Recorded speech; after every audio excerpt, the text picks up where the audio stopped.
Buongiorno cari amici, benvenuti anche oggi a una piccola live splash del vostro Marietto Veneziano. Oggi parleremo del circuito di Uriel, scusate che è un po' al rovescio, ma era dritto dalla mia parte, che è un circuito molto importante, collegato anche alle sfere di Saturno, collegate al karma, alla giustizia del karma. Perché questo?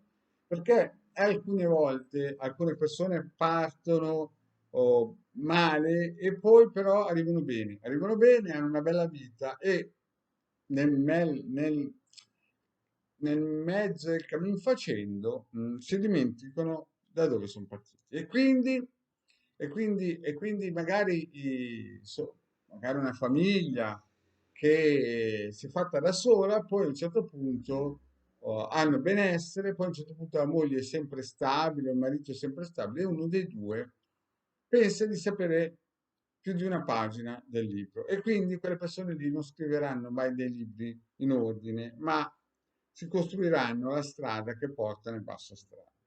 Quindi se tu sei una persona che ha le spalle o la testa sulle spalle, sei una persona lungimirante, allora alcune volte se vedi qualcuno dei tuoi familiari, qualcuno delle persone che stanno vicino a te, che si sono allontanati dalla retta via, che fanno delle furberie e via dicendo, allora e non vuoi condividere e non vuoi che questa persona vicino a te condivida questi dispiaceri, nel senso che vuoi salvarla dal precipizio dove vedi che si sta lanciando, allora attiva questo circuito. Questo circuito ha spiegato in altre pillole come attivarlo e attivato. Questo circuito serve, è il signore del karma, è il re del karma, è il re di giustizia del karma.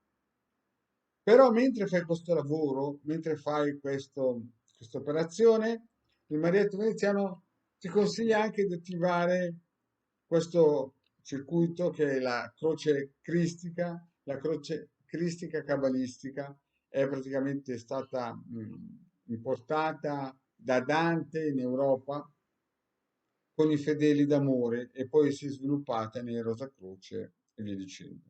Quindi, per come si usa, basta che vai a cercare nel sito, nel canale del Marietto Veneziano, la pillola in cui spiego come si usa. Mi raccomando, quindi questo per riequilibrare un karma che magari è un pochettino così, no? Magari sapete, quando si è in alto bisogna sempre ricordarsi da dove si è partito. Se qualcuno si dimentica magari dalla situazione difficile da cui è partito e magari si pompa la testa o immagina di camminare sull'acqua, allora questo è ideale. Ma mentre lo aiuti, no? Allora attivati anche con la protezione della croce cristica. Questo è molto importante. E poi sempre valutare col quadrante radiostatico Bovis se il lavoro che state facendo è ideale. Se non sai usare il quadrante radiostatico Bovis, cerca nel canale vostro Marietto Veneziano come utilizzarlo. Ci sono tutte le spiegazioni semplici, ho fatto più video per questa cosa qua. Nello stesso tempo che avete attivato l'Uriel, il sigillo di Uriel, il circuito radionico di Uriel, mi raccomando, in casa e avete attivato anche questo per la vostra protezione personale del corpo eterico, attivate anche il circuito per allontanare energie negative in casa che magari si sono annidate. Alcune persone mi hanno chiesto, ma dove vanno queste energie negative? Beh, ritornano alla mandanza. Se voi siete in un periodo un po' delicato, un po' difficile, anche per voi stesse, attivate allora questo circuito. Se vedete che magari vi sta andando anche tutto storto, per volere la giustizia del karma, attivate anche questo per voi, mettete l'intento giusto, andate a vedere la pillola giusta in cui ho spiegato bene come utilizzare questo circuito. E se vedete che ci sono energie nefaste in casa, attivatelo, mettetelo in camera o sotto il letto o su una parete. L'importante è che sappiate che questo circuito scioglie, elimina, sgretola, rimanda al mittente le energie nefaste che ci sono. Quindi importante. E poi chiaramente sempre controllare col quadrante radiostesico Bovis se il lavoro che state facendo è buono.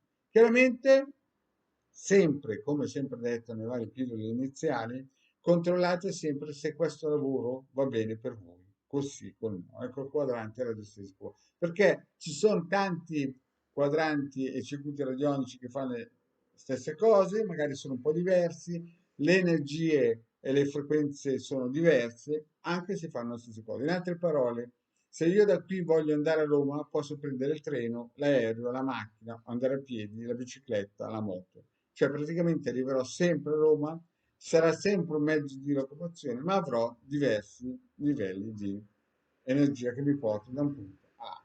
Bene, cari amici, grazie di avermi ascoltato e alla prossima.